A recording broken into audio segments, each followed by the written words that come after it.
प्रिय साथियों, आज हम लोग मेवाड़ के बारे में बात करेंगे। आज 9 मई 2024 है और 9 मई को ही एक वीर योद्धा के जन्मदिवस के रूप में मनाया जाता है। तो आप लोग बताइएगा कमेंट में वो कौन है वीर योद्धा जिसके बारे में 9 मई को उनके जन्मदिवस के रूप में मनाया जाता है। तो चलिए अभी बता देते हैं, वो महाराणा प्रताप हैं, जिनके महाराणा प्रताप के जन्मदिवस के रूप में आप सभी लोगों को ढेर सारी शुभकामनाएं और मेरी तरफ से मेरा आशीर्वाद है कि आप अपने जीवन में आगे बढ़ते रहिए। तो चलिए उनके बारे में थोड़ा सा बात कर लिया जाए। दोस्तों, महाराणा प्रताप का 16वीं शताब्दी की बात है कि भारत में राजाओं और रियासतों का वर्चस्व हुआ करता था। जब मुगलों का वर्चस्व हुआ करता था, उसी बीच में राजाओं और रियासतों का वर्चस्व हुआ करता था। उसी रियासतों में से एक प्रमुख रियासत हुआ करती थी जिसका नाम था मेवाड़। और ये जो मेवाड़ था दोस्तों, ये राजस्थान के दक्षिण पूर्व साइड में स्थित था और गुजरात का इसमें कुछ पूर्वी साइड भी स्थित था और मध्य प्रदेश का कुछ पश्चिमी साइड स्थित था। मेवाड़ के अंतर्गत मेवाड़ एक प्रमुख राज्य कह सकते हैं और मेवाड़ के अंतर्गत दोस्तों उदयपुर, प्रतापगढ़, ये आपका क्या कहते हैं, चित्तौड़गढ़, ये सब आते थे। मेवाड़ का जब भी नाम लिया जाता है तो मेवाड़ का एक योद्धा हुआ करता था जिसका संबंध उस हल्दी घाटी के युद्ध से है, जो हल्दी घाटी के युद्ध में एक वीरता की तरह अपने प्राणों को न्यौछावर कर दिया। मेवाड़ का संबंध उस शासक से है जो एक भारतीय इतिहास में एक कायर की तरह नहीं, एक वीरता की तरह लड़ा। मेवाड़ के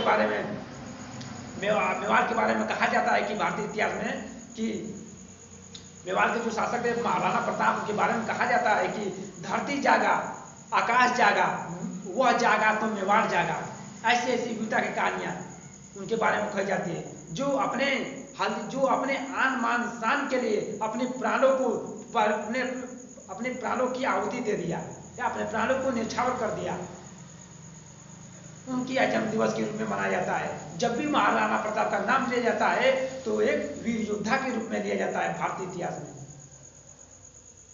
जब उसकी धनुष कोटि में जब उनकी मृत्यु हुई दोस्तों, तो अकबर कहते हैं उनकी देशभक्ति और देश प्रेम को देख करके अकबर की आंखों से आंसू झलक उठे।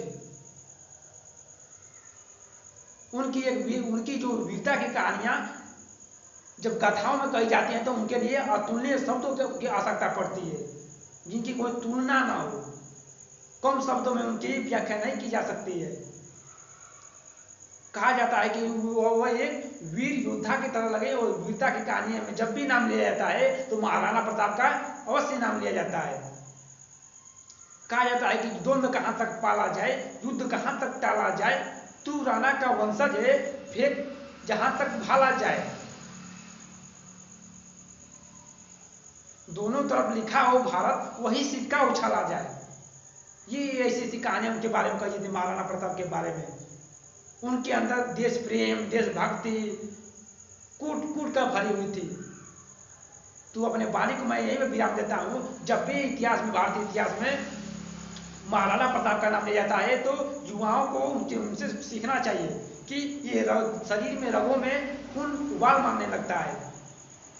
भगत सिंह हुए, ये महाराणा प्रताप हुए, तो कैसे एक बार अपने आप को कल्पनाओं में लेकर जाकर चाहिए कि कैसे कैसे लड़े होंगे। तो अपने वाणी को मैं विराम करता हूं।